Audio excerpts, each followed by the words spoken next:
Hello and welcome to Tarot with Tanya. This is 7 cards for 7 days. And we are looking at the week of Monday, July 22nd to Sunday, July 28th. Thank you so much for coming. I really appreciate that. Welcome if you're new. Welcome back if you've been here before. And as always, take what resonates for you out of this reading. It is for the collective, and just, leave the rest behind, or also use your intuition, see how it, feels for you. Is it right? Is it not for you? I will talk a little bit about the astrology and then look at the cards, and I'm using Guardian of the Night, and then we'll end with an oracle card from Enchanted Blossoms. So this week we have our Monday beginning with the moon in Aquarius and ending the week on that Sunday, the 28th, with the moon in Taurus.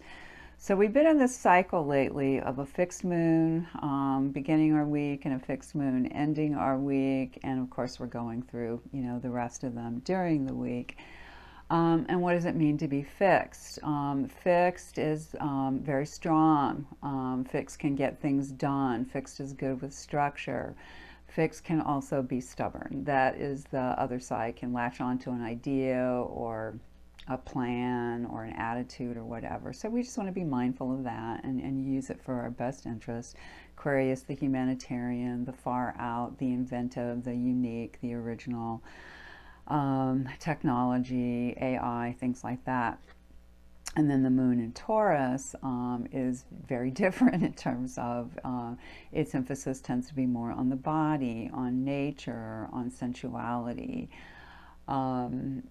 So, just take note of those and see how those energies end up working for you. On Monday, July 22nd, we have the sun entering Leo, and the sun loves to be in Leo, so that's going to be a nice energy. That lasts a month, obviously, and, it helps us with romance, creativity, children, drama, leadership. And then we will also have on that particular day the sun opposing Pluto, which makes sense. It's at those very, very early degrees of Aquarius, and when the sun going into the early degrees of Leo, that's an opposite. Now, to me, opposites aren't so bad. They kind of balance each other out. So that Platonic energy is very transformative. It can dissolve or brings up issues and sort of tears things down. Actually, Neptune's more the one who dissolved, but Pluto can get in there, and we do kind of want to watch for any deception that day because the Pluto rules the underworld as well. Then on Thursday, July 25th, we have Mercury entering Virgo. It also likes to be there, and Mercury's about the communication, the short trips. Virgo's very earthy. It rules our house of work, service, health, taking care of ourselves and others. And it's going to be there for a while. And then we'll also have the sun sextile Mars on Thursday the 25th. And, sextiles are nice flowing energies. So here you could have a lot of energy from that Mars, feeding the sun feeding the Mars. So it could be a very energetic day. It could be good to channel that into some kind of physical activity also. All right, so those are our aspects for the week. And for our cards, we have some interesting pairs. We have a couple of nines and a couple of queens. And predominantly this week, we have earth energy, almost exclusively.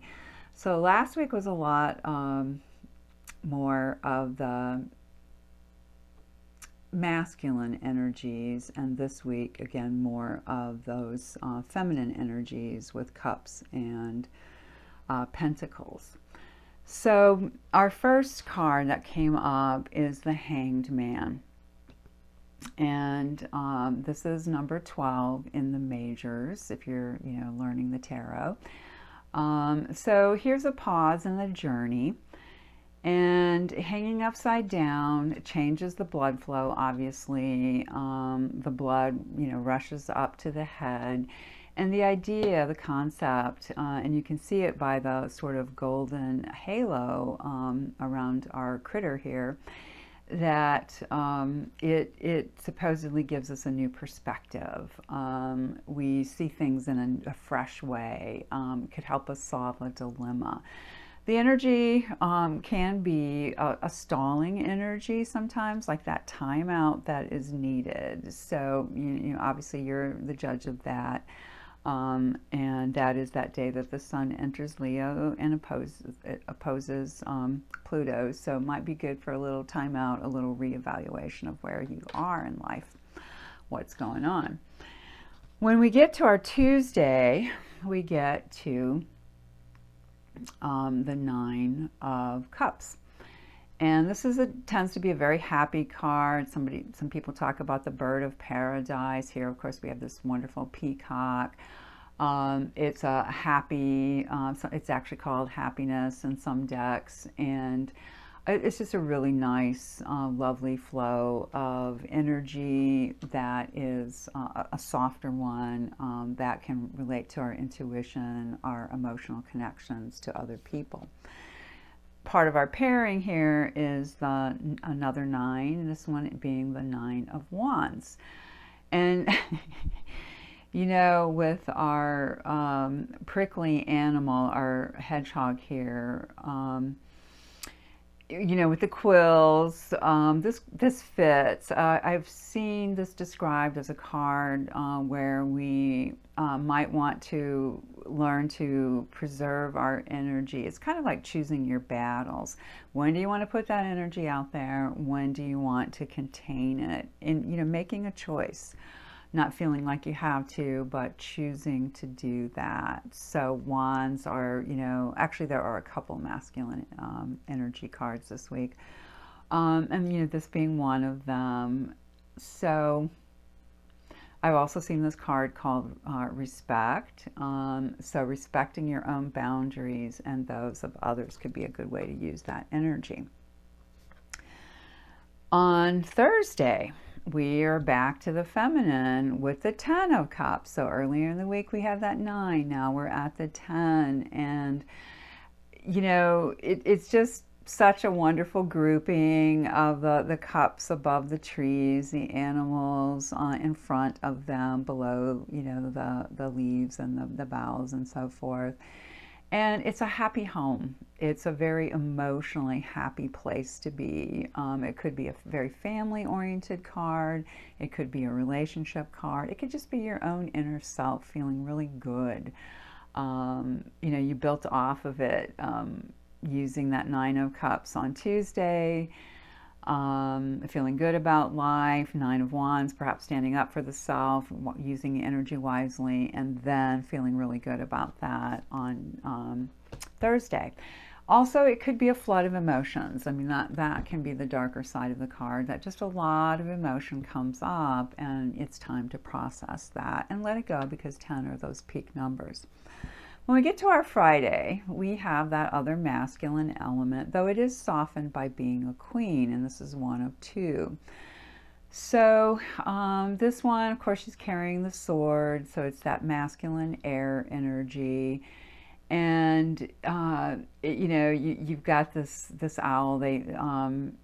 It's an interesting image. It's dark, obviously, because we've got the stars out and so forth, but our moon is orange looking, and so it's full, so there's all this mysticism to it, and it tends to signify, this card tends to signify someone who is very verbally gifted, intellectually gifted, can really speak in a clear and concise way, can write well, just good at the communication and at thinking through things. So if you need some energy that way, Friday is a good time for that. It could represent a person in your life, or again, just an energy within yourself.